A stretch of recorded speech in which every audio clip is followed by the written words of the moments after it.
tonight the class is a little different. This is me basically preaching at you today on to love yourself, right? To love yourself. Self-acceptance. This class is called Self-Acceptance, Loving Yourself Enough to Rise Above Your Inner Dialogue. That inner dialogue that tells us we're not enough. You got to wait.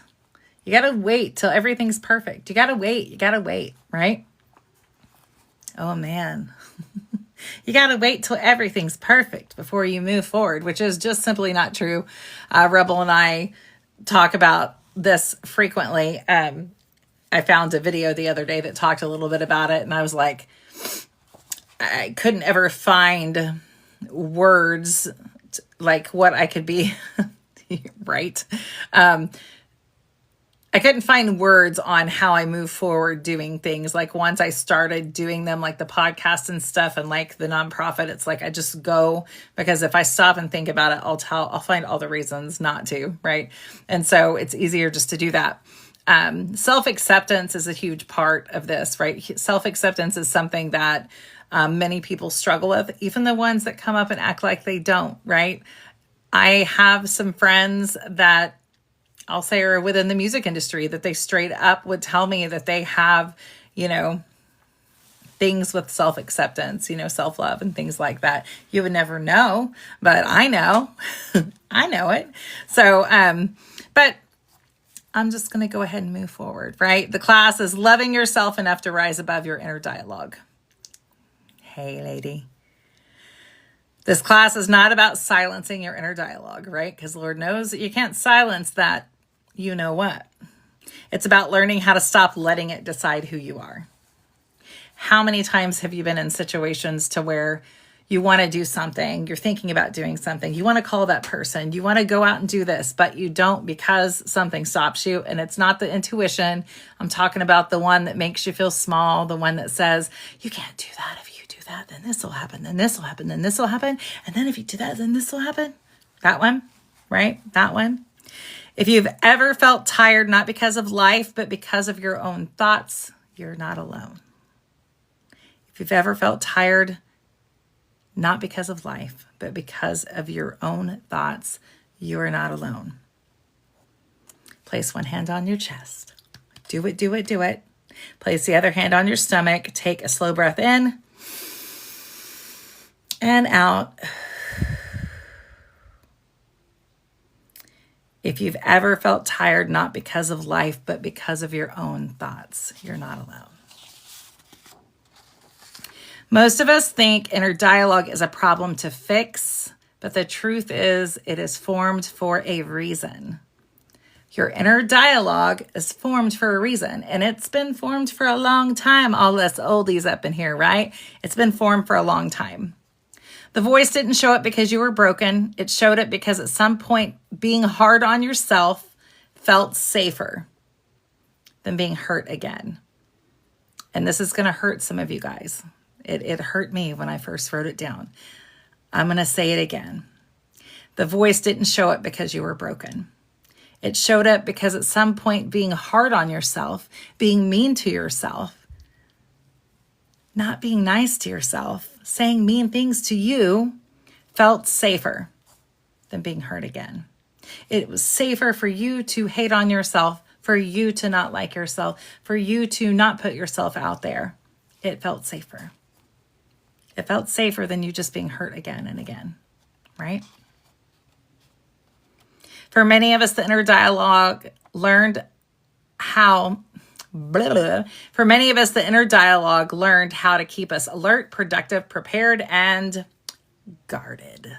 Like a castle wall, baby. Like a castle wall. It learned how to anticipate disappointment. It learned how to stay one step in front of pain. One step in front. The problem is not that our voice exists. The problem is that we were never taught how to have a relationship with it. We were only taught how to obey it.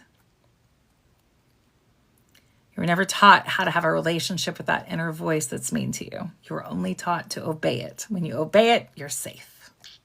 You're safe. Ask yourself this. When does my inner dialogue get the loudest? When are some times that y'all's inner dialogue gets the loudest? For me, it used to be right before the podcast. Ask Rebel, she's seen me and I'm like, what am I doing? Why am I doing this? Oh God, oh God, oh God, oh God. It used to be in situations like that. When is your inner dialogue the loudest? Give me some. Give me some. Give me some. When is your inner dialogue the loudest? Sometimes it is at family gatherings. Sometimes it could be at work when things go sideways and I have to act fast. Yes. Yes. Sometimes we feel that pressure, like, oh God, this is what I'm feeling. And silence is the worst. Yeah, silence is the worst. Yeah, at work, when you doubt yourself. Yeah. Yeah. Is it when you try to rest? Is it when you slow down? What about when something really good is happening? Just think about that. Does your inner dialogue ever get a little wild when something good is happening? I know I have that. I'm sure some of you guys have that. It's like, oh, this isn't going to last. What did you do? What's going to happen now? I'm waiting for the shoe to drop. Something good couldn't certainly be. When you try to convince yourself that you can. Yep. Yep. Could it be your inner dialogue is the loudest when you're about to be seen? When you're about to be seen, think about all the times that our inner dialogue comes at us, right? Says things to us. For sure, when I'm about to be seen, hell yeah, right? Hell yeah. Why would it not come, right? You learn from a very young age that it's safer to not be. So if you put yourself out there, right? Danger. This is some of the things that we were taught about worth I want you guys to think about. Most of us were taught that worth is something that you prove. Something that you prove. You have to prove. You're not good enough to be doing this. I've felt that before. Most of us were taught that worth is something that you have to prove. We were taught that rest only comes after productivity. You can only rest after you do things. You can only rest after you do the chores. That's what Chris's mom always said, rest after you do the chores. You can only rest after you go to work. You can only rest after you do your podcast, right? Most of us know it's a thing that's ingrained in us as humans. You rest after you do work. That still means you're earning your worth. If you're stuck in that still means you're earning your worth. You don't think that you're worthy just to be. And I'm not lecturing anybody. I do the same thing to myself, right? We were taught that rest only comes after productivity. Love only comes after effort. When people really love you, they're not going to only love you after you give something to them. They're not going to only love you if you do something for them. We were taught that rest comes after productivity, that love comes after effort, that belonging only comes after a performance, right? And then we wonder why it's so hard to strip the mask away. So when we stop moving, striving, or pushing, the inner dialogue panics. The inner dialogue panics and freaks the F out. It says, you should be doing more. You're not doing enough. What are you doing? You're falling behind. Other people are handling this better than you. You need to do better. That voice is not evil. The voice is terrified of stillness because stillness removes distraction. Stillness, pure stillness, takes away doom scrolling, right? Why are you doing that? Yeah. Why do you always do that? I used to get that one. Because stillness removes distraction, and without distraction, your feelings surface. Feelings surface. And no one has taught us how to stay with our feelings. Stay with your feelings. I saw a thing the other day. It was it was a visual reel, and it was a woman and there was two clear buckets, and one was, they both had blue dye in it, but one of them, the dye settled, and that was like setting with your feelings and just letting them kind of go. And then the other one, like you got in it and like mixed it all up and stuff, and it took forever for it to go. And the whole idea of it is that when you get in the middle of it and get all mixed up and it gets all foggy, it gets foggy, right? But if you will sit with it, it will become clearer quicker. Hi. It will become clearer quicker. The voice isn't evil, it's terrified of stillness, because stillness removes distraction, and without distraction, your feelings surface. No one taught us how to stay with our feelings. Are you ready to talk about self-abandonment? I know you are. The quiet, secret habit we have. Is it? Your water is very muddy right now. The quiet, secret habit. Self-abandonment.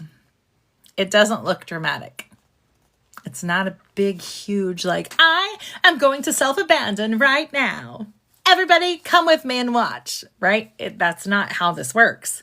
Self-abandonment does not look dramatic, right? It often happens in complete silence. It looks practical. It looks responsible. It looks normal. You have not changed at all. You're just being how you are every day. It's fine. There's nothing wrong. Abandoning thyself. There's nothing wrong. But self-abandonment looks like ignoring your body. Self-abandonment looks like ignoring your body. Self-abandonment minimizes your emotions. Self-abandonment, doing for others, is first place. Self-abandonment is explaining yourself when you don't owe an explanation. Self-abandonment is saying yes when really you mean no. Every time the inner dialogue says you should be handling this better and you believe it, you leave yourself. You walk away from yourself. You self-abandon. Every time you say yes when you really want to say no, it is self-abandonment. I understand that there's times that we do have to say yes, right? That's just life, right? But if it is more often than not, that is self-abandonment. Every time you choose to not do what's best for you, every time you choose not to do something healthy for yourself, something magical for yourself, it is self-abandonment.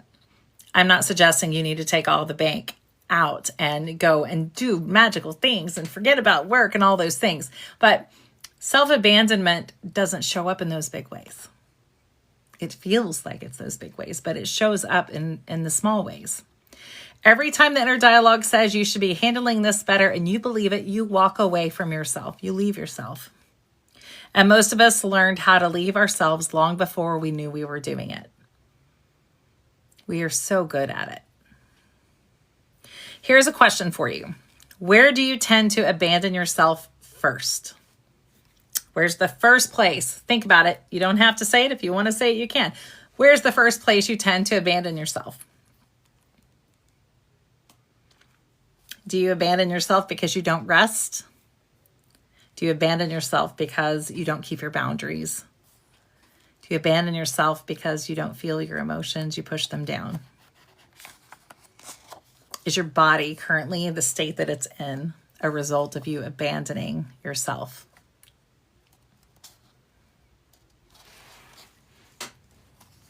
It's hard, right? Boundaries and emotion. Yes. Yeah. It's hard. It's hard.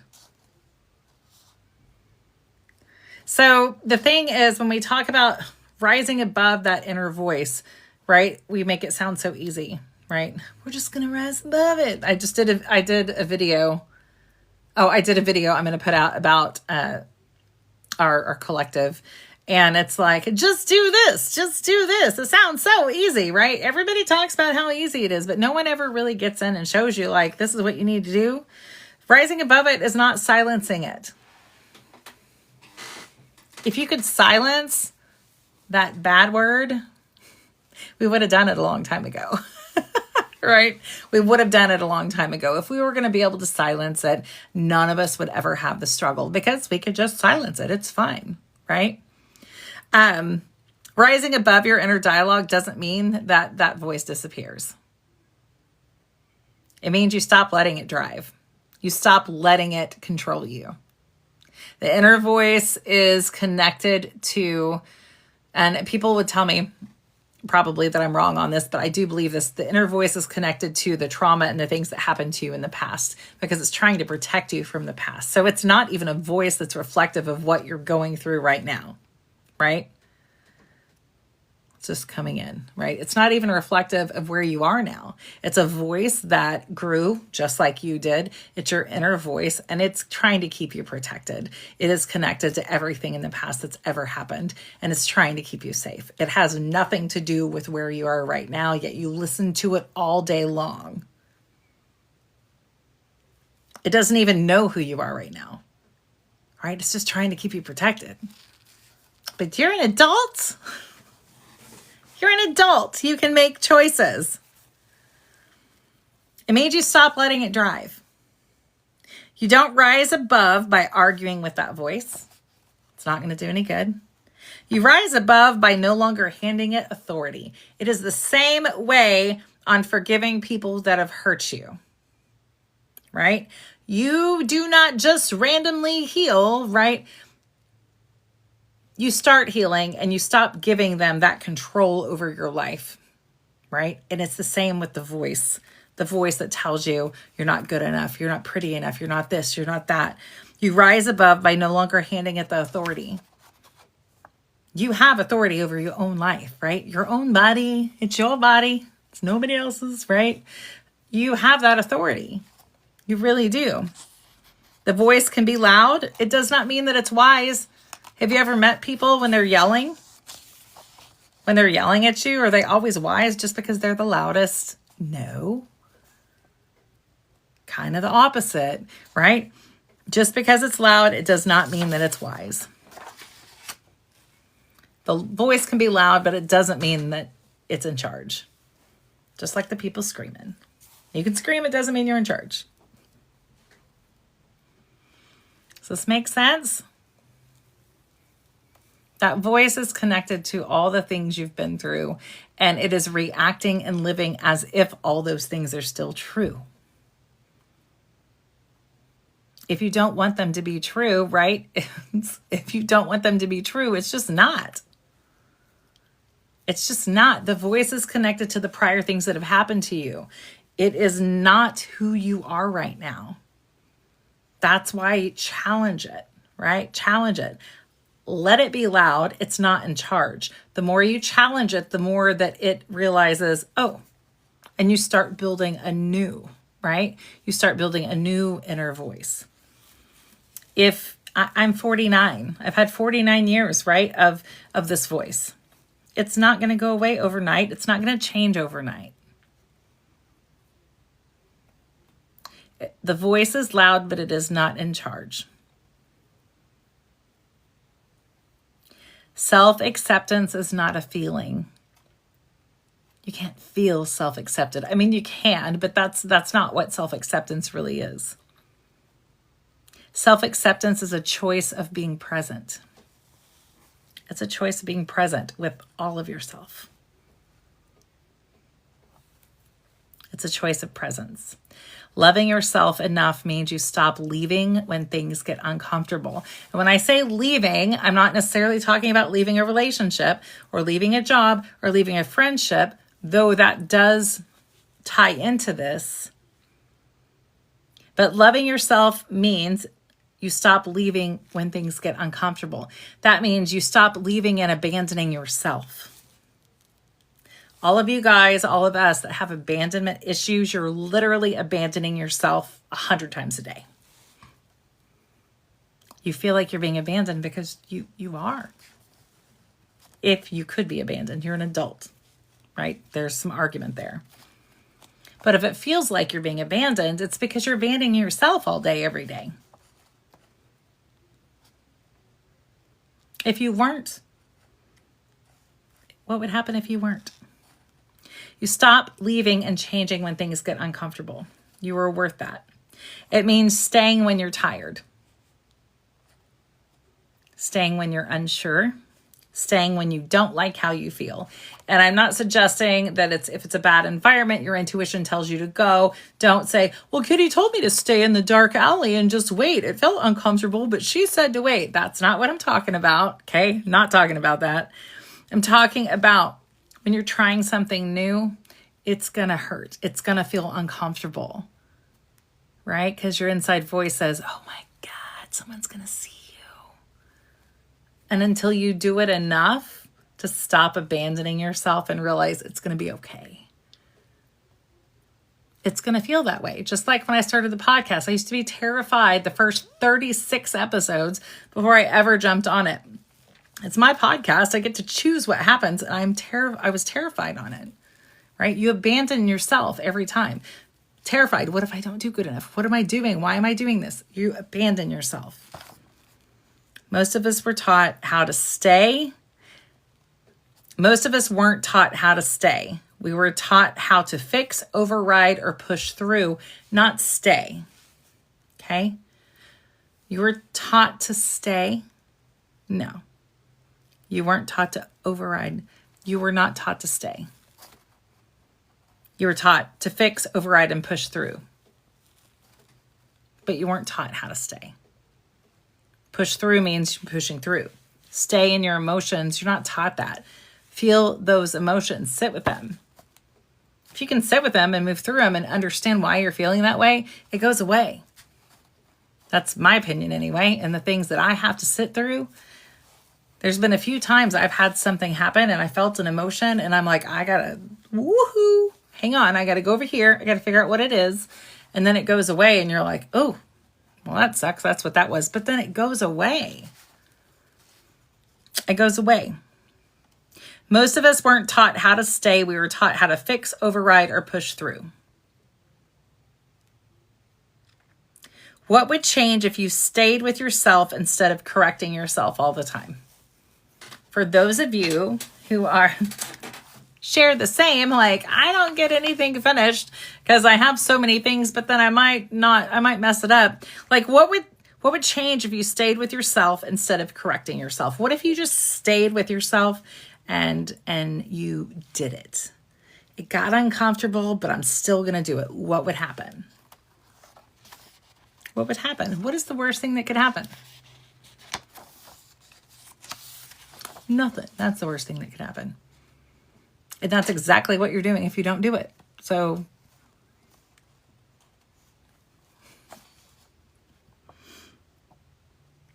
all right, so we're going to talk about re-relating to the voice. The goal is not to destroy your inner dialogue, right? We don't need to destroy any parts of you. We are really good at that anyway. The goal is to re-relate to it. Re-relate to it. If you were doing something, I'm just going to say, if you were getting ready to step in front of a moving train and a child came up to you and said, hey, you're going to get hurt, would you listen? Would you listen? Okay, now you know why you listen. Right? Because it's the little child, the inner child coming up and saying that. You're going to get hurt. You should move. When the voice shows up, instead of arguing with it or listening to it, just acknowledge it. Acknowledge it. You can say, I hear you. You know what? It's okay. It's okay. I know you're trying to protect me. I hear you. I know you're trying to protect me, but you don't decide my worth. I'm going to sit right here with it. I'm going to stay. I hear you, little. I know you're trying to protect me, but you don't decide my worth. I'm staying. I hear you. I know you're trying to protect me. You don't get to decide my worth. I'm staying. The voice softens when it no longer feels that it's in charge.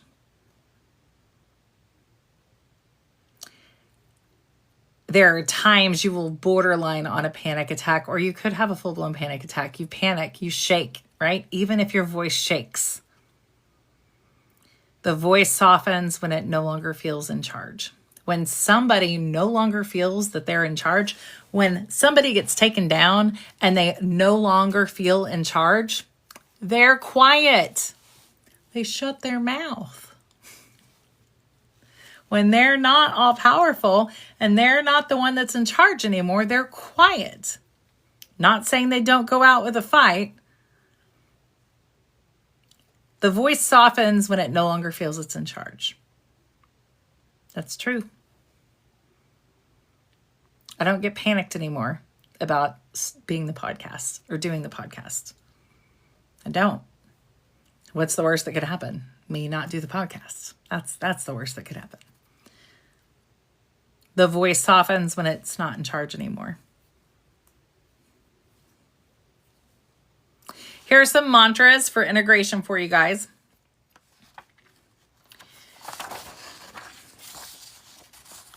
I can hear my thoughts without becoming them. Do you know that? I can hear my thoughts without becoming them. I heard someone say this once, that when you hear your inner thoughts, you need to look at it like this. If someone came up to you and said, now I'm not talking about you guys that have green hair, okay? But if someone came up to you and said you have green hair and your hair was red, would you argue with them that your hair was green? No. No, you wouldn't. Right? You wouldn't argue with them. It's not what's happening, right? It's not it. So if you can hear your thoughts without becoming them, like if your inner dialogue saying your hair's green, no, it's not, unless you do dye your hair green, right? That's different. But you know what I'm saying. You can hear your thoughts without becoming them. You can hear your inner thoughts say you're going to fail, and you can still do it. And you might fail, but you might not. You can hear your thoughts without becoming them.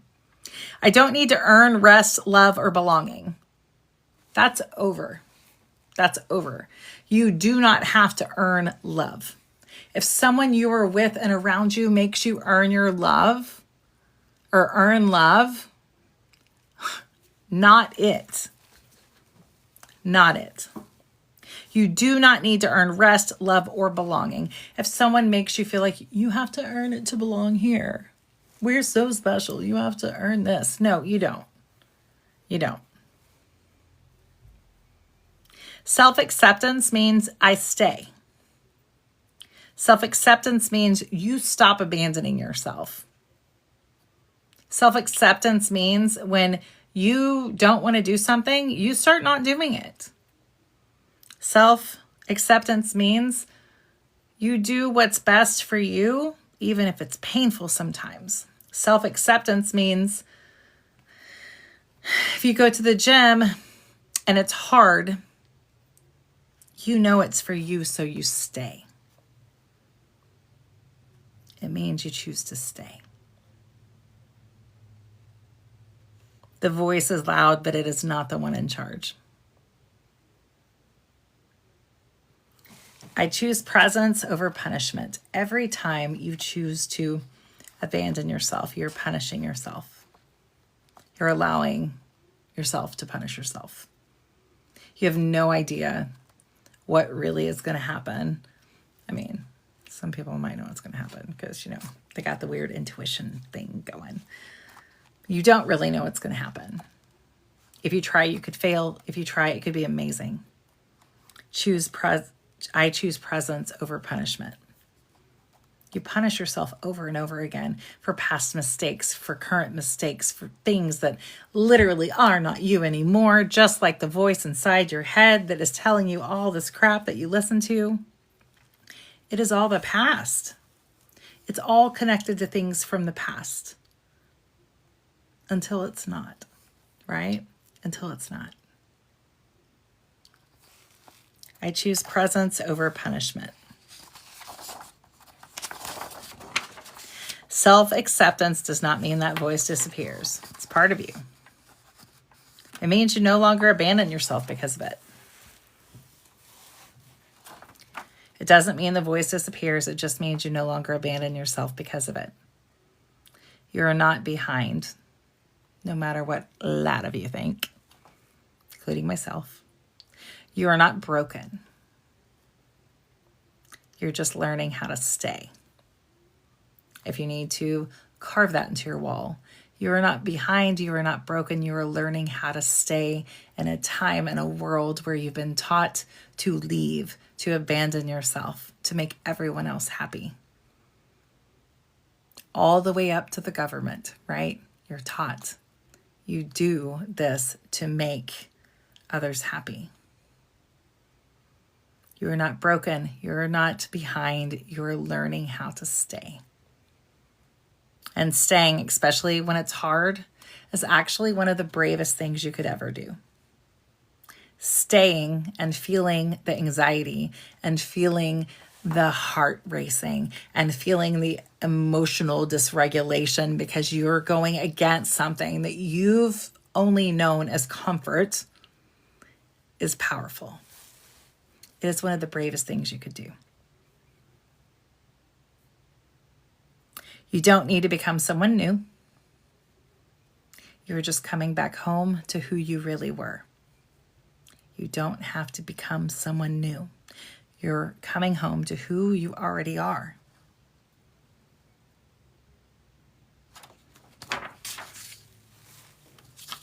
That's what I got for you. Do you want me to read these things again?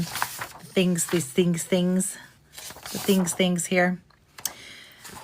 I can hear my thoughts without becoming them. I don't need to earn rest, love, or belonging. Self-acceptance means that I stay. The voice is loud, but it is not in charge, right? Things lose power when they're no longer in charge.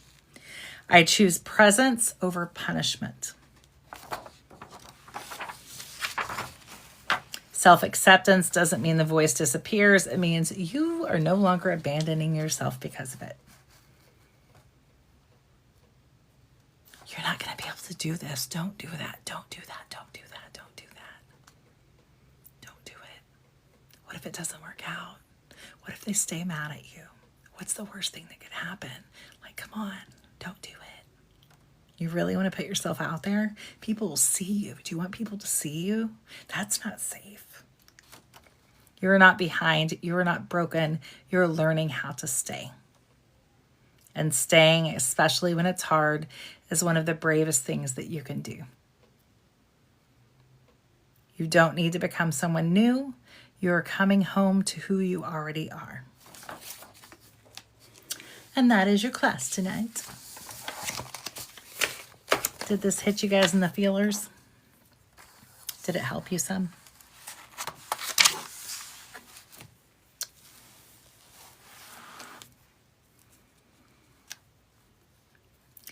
When you're struggling with that inner voice, remember that it is the voice of the past, right? Your inner voice is based upon history, right? It's based upon experience. It's based upon all the trauma, all the good, bad, and ugly that you've ever had. It's not based on the present. It's based on experience, right? And if you have that voice doing that, understand it's a voice from the past, right?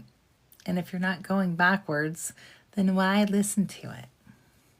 I know I make it sound real easy, but why listen to it?